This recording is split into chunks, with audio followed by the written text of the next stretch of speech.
Anyway, so at this point, there isn't a new procedure or policy. We do not, and typically the way that the department works is we don't have the policies, we have rules that we operate under. Yeah. So it wouldn't be appropriate for us to create an internal policy around that type of a thing. We would have to follow the law and the rules that are in place. And so what would be the policy that you would be looking for? I don't know. I think the concern is that if somebody's filed their paperwork, but still an allegation of educational neglect is made, instead of having the due process hearing here, it gets kicked over to DCYF. And so and we don't know how many times that's happened because of privacy rules from the DCYF. Right. And you can't help them once they're in that system. Yeah. So that's the concern, I think. And I think a lot of it could be very simply diffused, to be able to Yeah, just say talk to the yes. superintendent and they've got an Right. intent But a to lot- home but a- educate, a that's where you lot- should start, right? Right, Yeah. but a lot file through private Yeah, schools, third party. so there's like that. Yeah, exactly. Right, but I think, right, it's simple, like I know if I got, someone accused me of educational neglect, and I got a phone call from the Department of Education saying, have you filed your paperwork? I don't see a reason to say, I would comply and say, sure I have, right? And I think so. Although I it's think really a none lot of of my it- business, right? Right, I agree, but I think a lot of it could be No, seriously, it's between you and the school diffused. district, right? That's, Right, yeah. but I think a lot of it could be diffused. But if someone's already filed their notice of intent and it goes beyond that, they're saying that you have filed a notice that you're providing home education, but we are alleging that you're Educational actually neglect, not, you're correct. neglecting your children educationally, then those people are stuck in this Right, dark Mhm. those are the ones system God is where worried the about, workers show not up. the people who Yeah. file Yeah, it. instead of Yeah. having a hearing, with people who are fellow, who understand the educational law, you know what I mean? Right. You've got someone who's not necessarily acquainted with that law and the different varieties of Yeah. homeschooling. But, thank you, I thought that it Okay. wasn't changed unless the rule or the law Yeah. changed. Yeah. Okay, thank you. Yeah, for we haven't confirming changed it, that. but if you guys need to change something, then let me know. Okay, thank you. Great. Sorry for running in Good to and see out, you. but I'm glad I got to see you. Thank you. And thanks for coming. We need quorums.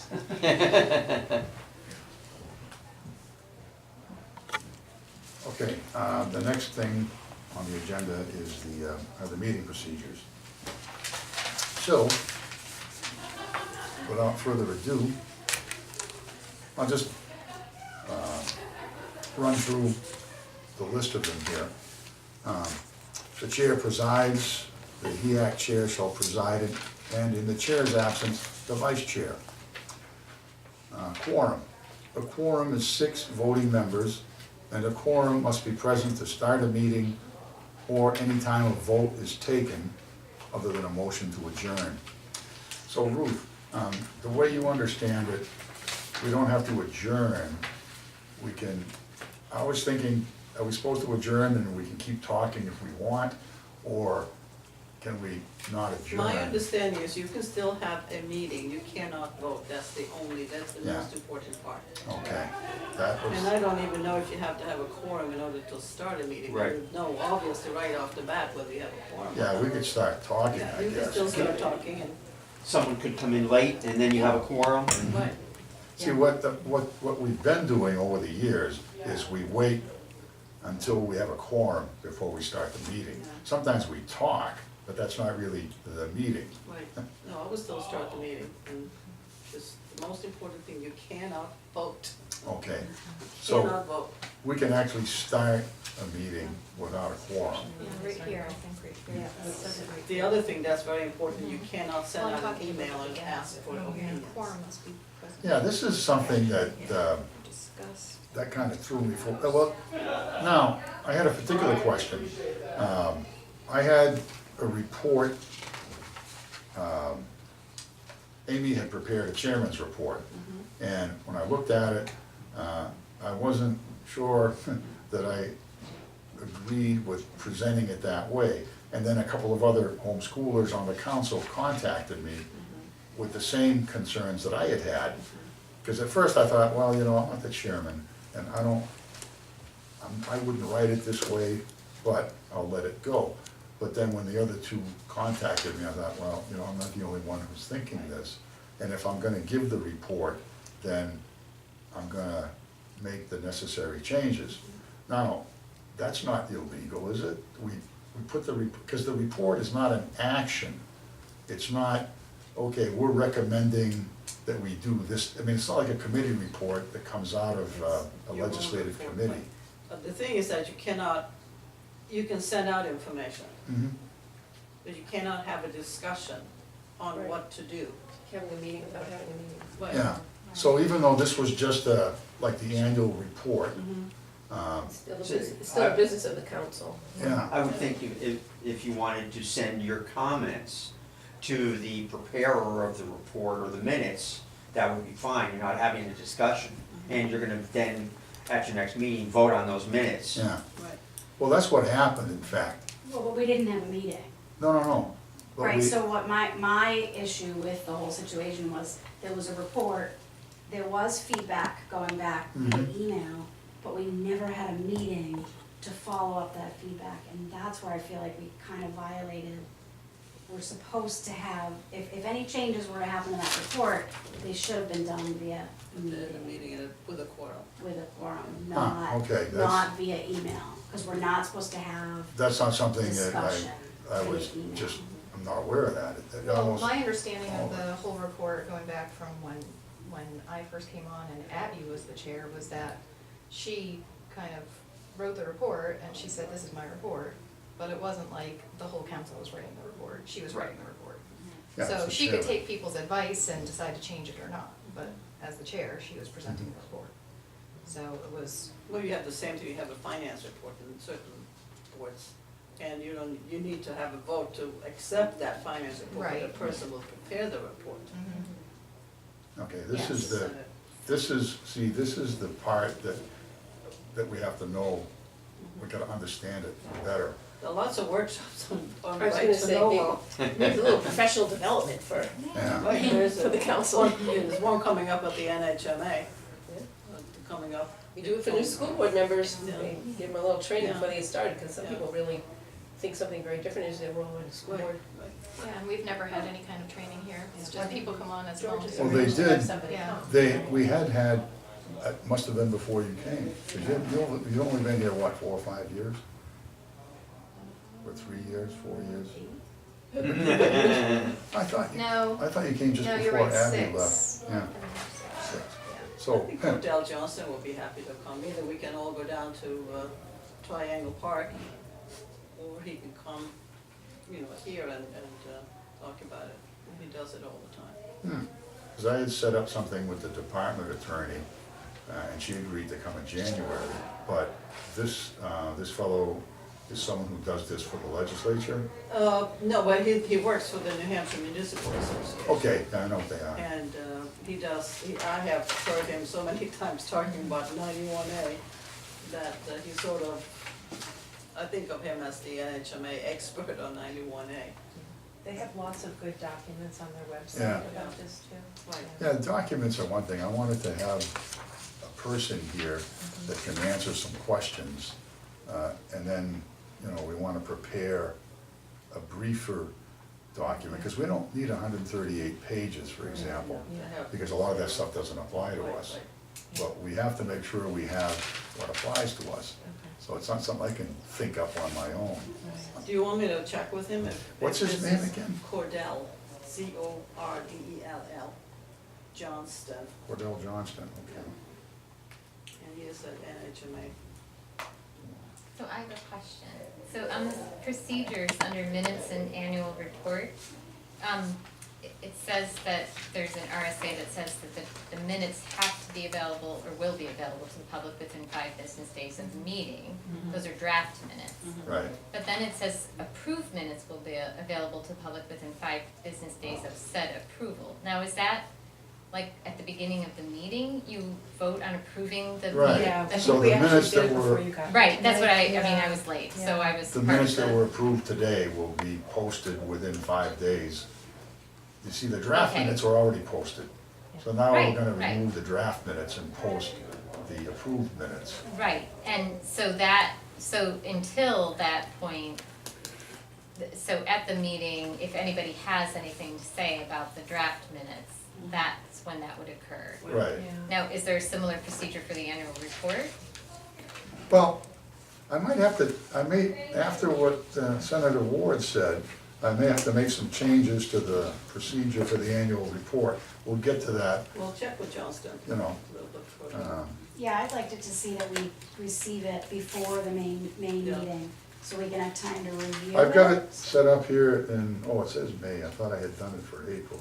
Yeah. That way we have time to review it, and I think it needs to be added that we need to vote on. Yeah, well, especially after hearing what Senator Ward had to say, it sounds like there has to be a meeting.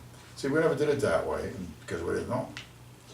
Basically, there wasn't much interchange, it was Amy, Abby, or Elaine would present it to us, and for the most part, they didn't say anything in there that, you know, they didn't say anything that we felt necessitated changes, so it just went through. Does this report go to someplace else? It goes to the state board. Okay, then I think I would have the whole council look at it before it goes. Yeah, well, we used to have the whole council look at it, but there were usually no objections. Right. And so it just was approved at that meeting, and that was the end of it. But, you know, hearing what you had to say a couple minutes ago, I think we gotta do it a little differently. So we'll get to that. I just wanna go through the rest of this, make sure we don't have any questions about any of the rest of it. Okay, so I can leave in there, a quorum is not required to continue a meeting.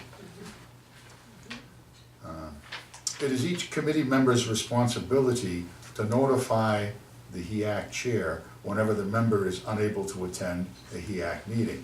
Well, that's kind of self-evident, but it's good if it's written down.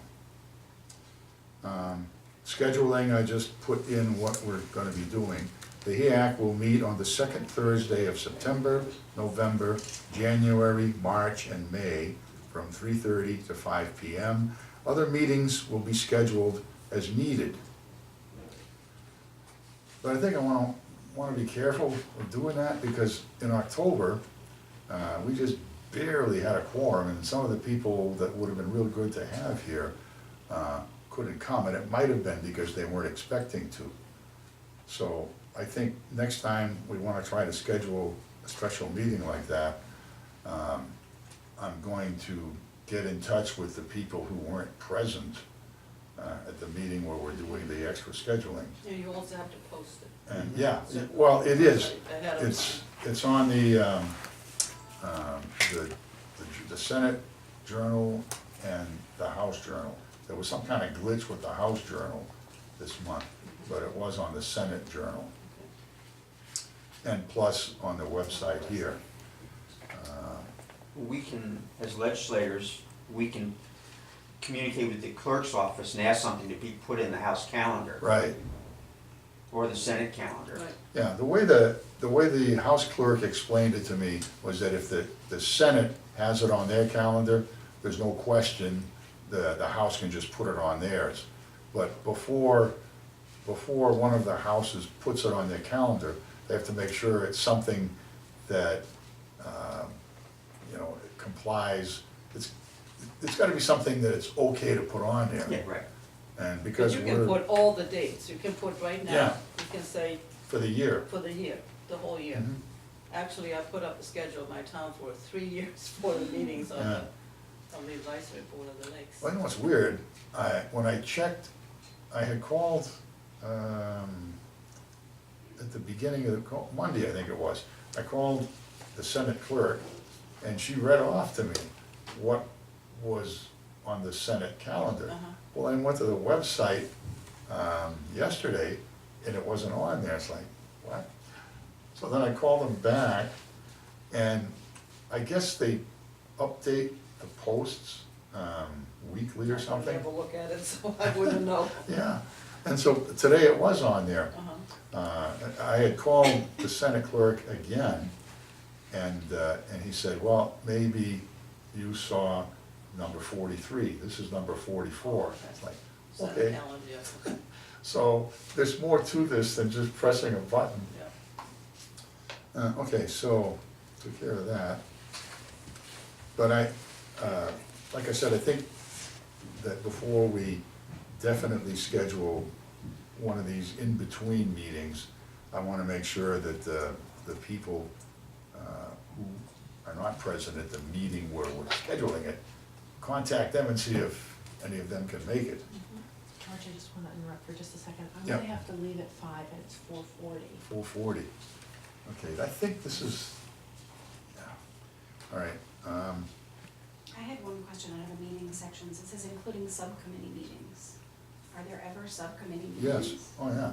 If we start doing rule changes, there are subcommittee meetings. But it would be spoken about in Yes. the meeting that there's a Right. subcommittee meeting. Oh, yeah. That's why I Because put it in I've not there. heard it, I mean, I've only been here a year, but I haven't heard of a subcommittee No. yet, so I wanted to. We haven't had And the it. rules are only revised every 10 years or when the law changes. Okay, okay.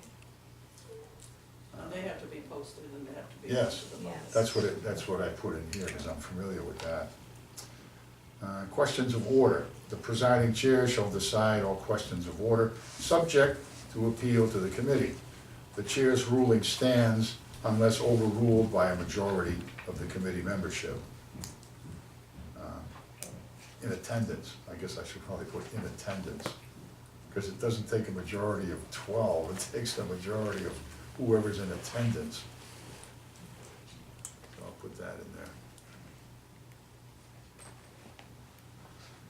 Procedures. All members of RICO should be treated with dignity, personal criticism is out of order. All questions shall be addressed through the chair. Well, I'm leaving it in there because it was suggested to me that things get out of order too much, we need to do it that way. But on a regular basis, we're gonna do like we did today. Everybody, people don't have to say to me, oh, well, can I ask this question of So you're gonna go with a more informal process? yeah. I think it's good to have it, that just in case you. Yeah, that's why I kept it in there, because you said, you're the one, in fact, who said that to me. Members of the audience may participate in the meeting at the invitation of the chair.